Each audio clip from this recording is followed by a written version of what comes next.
what's the difference between my business and the others, is that it's a social enterprise. I'd go even further, it's a social ecosystem. What do I mean?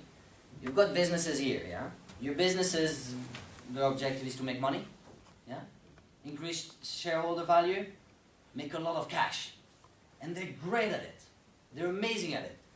You know? A company like General Electric is worth, what, $700 billion? There's 25 countries in the world that have a higher GDP than that. So, companies are great at what they're doing. Now, charities are great at bringing passion and at doing great stuff for other people. Charities, even though some of them have no money, they manage to change the world.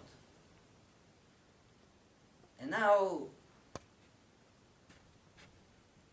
I've always been brought up, I don't know, since I'm a little kid, my dad's, sort of given me a little logic problem. I remember my very first problem that he told me was, there's a snake going around his domain, his territory, and he goes clockwise, and it takes him 90 minutes.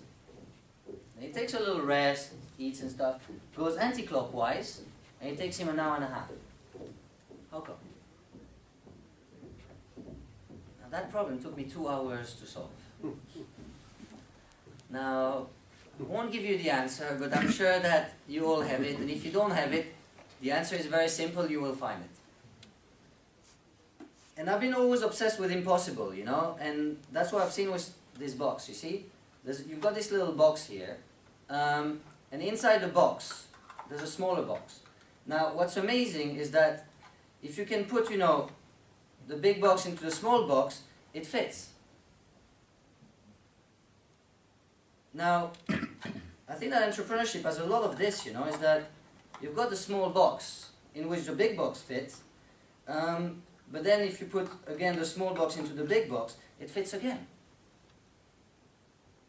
And somehow, that's what I try to do with SeEducation. That I try to put the business and the charity together. And you get what's called social enterprise, which is a business that tries to solve a social problem through making money. So we're trying to make money through making the world a better place. What we're trying to do is to bring together and help good people do good stuff. Because we realize there's a lot of people doing amazing stuff in this world. Talk to your neighbor, talk to people in a supermarket, talk to your parents, your cousins, your friends. You'll see how many people are doing incredible things, yet they struggle to do it. So what we set out to do is to help these people. And we said we'll help these people and we'll make money from that. Now a lot of people still think we're crazy. And there's enough of them. And you know what? That's fine.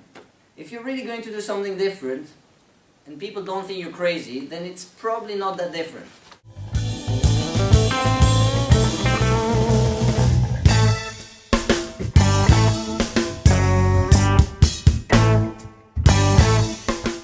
We started a charity called SeEducation, and then we started a company called SeEducation Pro.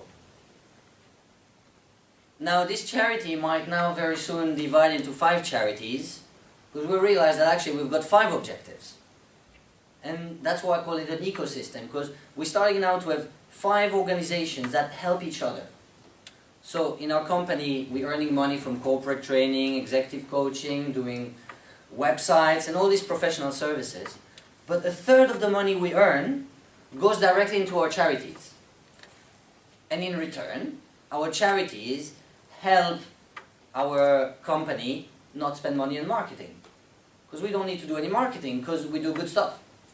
So instead of spending our money on marketing, we're spending it on doing good stuff, which makes us feel good, which helps the world, and which helps us tell companies, look, we're doing all this great stuff, why don't you pay us to help you do good stuff also? So we're getting paid to help people do good stuff. Isn't that a great business to be in?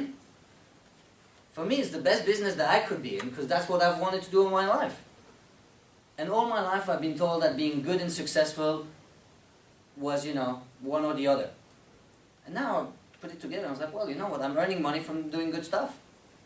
It's fun, I enjoy it, I learn every day, and I'm challenged every day. And I have no idea what will happen in 6 months. Don't try to plan the future. Yeah? Niels Bohr, who invented the atom, yeah, like, or the model for the atom, said there's nothing more difficult than to predict the future. And yeah, so stop trying to predict the future and figure out what is it that you want to do now and here, and what's your dream. If you can't dream it, you can't do it. If you already tell me it's impossible, we're not going to do it. It's not going to happen. It's impossible. You're telling it to me. Now the reason I think it's possible is because I believe it's possible.